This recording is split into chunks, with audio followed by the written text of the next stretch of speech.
Hello बच्चों, let's read our question. A bivalent in meiosis first consist of.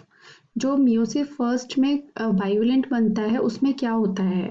Options हैं 2 chromatids and 1 centromere, B 2 chromatid and 2 centromere, C 4 chromatid and 2 centromere, D option है 4 chromatid and 4 centromere.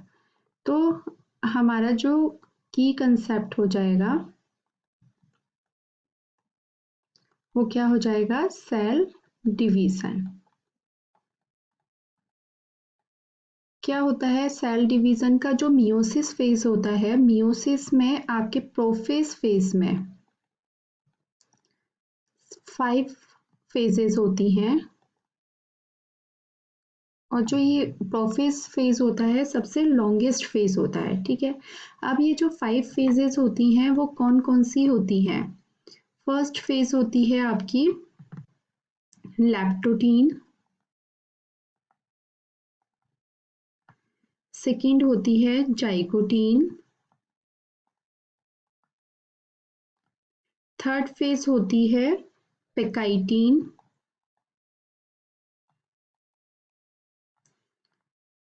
Fourth phase होती है diplotene और fifth phase होती है diakinesis. Okay, तो जो अब हम देखते हैं इसमें कौन सी फेज में क्या चीज होती है। लैक्टोटीन में क्या होता है? Chromosome appears as a long thread, long thread जैसे वो दिखने लग जाते हैं, लॉन्ग थ्रेड, और क्या होते हैं? विजिबल हो जाते हैं। ठीक है, जाइगोटीन में क्या होता है? बाइवलेंट स्ट्रक्चर क्रोमोसोम का हमें दिखाई देने लग जाता है, बाइवलेंट स्ट्रक्चर बन जाता है। क्वेश्चन में हमसे पूछा है bivalent in meiosis first consist of, तो हमें ये पता चल गया कि जो बाइवलेंट स्ट्रक्चर होता है वो किस में, कौन सी फेज में दिखता है? जाइगोटीन में। पैकाइटीन में क्या होता है? क्रॉसिंग ओवर स्टार्ट हो जाता है, यानी कि जेनेटिक मटेरियल का एक्सचेंज स्टार्ट हो जाता है।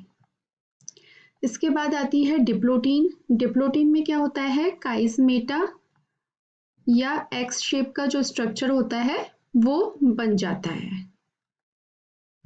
ठीक है, इसके बाद आती है डाइकाइनेसिस, जिसमें कि टर्मिनलाइजेशन हो जाता है, टर्मिनलाइजेशन हो जाता है। ठीक है, तो अब हमने ये देखा कि जाइगोटीन फेज है जिसमें कि बाइवलेंट बन रहा है। अब बाइवलेंट में कितने क्रोमेटिड होते हैं, कितने सेंट्रोमियर होते हैं, तो वो हम देख लेते हैं। तो ये कोई हमारी सेल है, बाइवलेंट स्ट्रक्चर मतलब इसमें क्या होगा? 2 क्रोमोसोम होंगे। ठीक है, और क्या होगा? सेंट्रोमियर होगा। ठीक है, तो ये जो कहलाती हैं, ये जो स्पिंडल होते हैं क्रोमोसोम के, तो ये कहलाते हैं आपके क्रोमेटिड। क्या कहलाते हैं ये? क्रोमेटिड्स। तो हमारे कितने क्रोमेटिड हो रहे हैं? 1 2 3 एंड 4 क्रोमेटिड।